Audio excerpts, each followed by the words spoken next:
भुतकरवाडी येथे उज्जैनच्या महाकालेश्वर मंदिरात प्राणप्रतिष्ठा सोहळा भक्तिमय वातावरणात संपन्न। भुतकरवाडी येथे नव्याने उभारण्यात आलेल्या उज्जैनच्या महाकालेश्वरच्या भव्य दिव्य मंदिरात मूर्ती प्राणप्रतिष्ठा व कलशारोहण सोहळा मोठ्या उत्साहात आणि भक्तिमय वातावरणात पार पडला। या पवित्र सोहळ्यावेळी ब्राह्मण देवतेच्या हस्ते नर्मदेश्वर शिवलिंग, तुळजाभवानी माता, विठ्ठल रुक्मिणी गणपती आणि पार्वती माता यांच्या मूर्तीचे विधिवत पूजन, अर्चन व प्राणप्रतिष्ठा करण्यात आली। सकाळपासूनच मंदिर परिसरात विविध धार्मिक विधी, मंत्रोच्चार आणि भक्तांच्या उपस्थितीमुळे वातावरण अत्यंत मंगलमय झाले होते।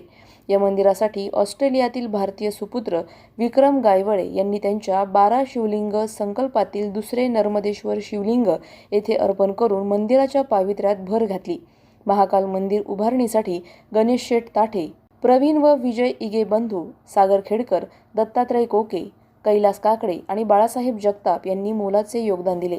तसेच राजेंद्र तोडमल व भाऊसाहेब तोडमल यांनी स्वखर्चाने मंदिरातील संपूर्ण फरशी व स्लॅबचे काम करून आपले धर्मकर्तव्य पार पाडले। याशिवाय अभिषेक तोडमल, वैशालीताई तोडमल, अनिताताई तोडमल आणि वैशालीताई ताठे यांनी अहोरात्र परिश्रम घेत मंदिराचे बांधकाम पूर्णत्वास नेण्यासाठी मोठी भूमिका बजावली।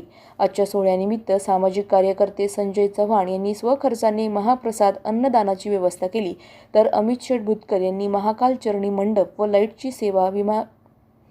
लाईटची सेवा विनामूल्य उपलब्ध करून दिली। या कार्यक्रमास छत्रपती शंभूराजे प्रतिष्ठान व पैलवान कान्हा भुतकर मित्र परिवाराच्या युवा वर्गाने उत्साहाने सहभाग घेत कार्यक्रमाची शोभा वाढवली।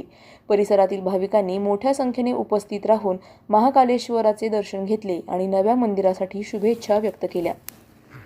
प्रतिनिधी स्वामी गोसावी, न्यूज 24 घडामोडी, अहिल्यानगर। अशाच बातम्यांचा आढावा घेण्यासाठी आजच आपल्या YouTube चॅनलला सबस्क्राईब करा। बातमी आवडल्यास लाईक करा आणि इतरांपर्यंत शेअर करा।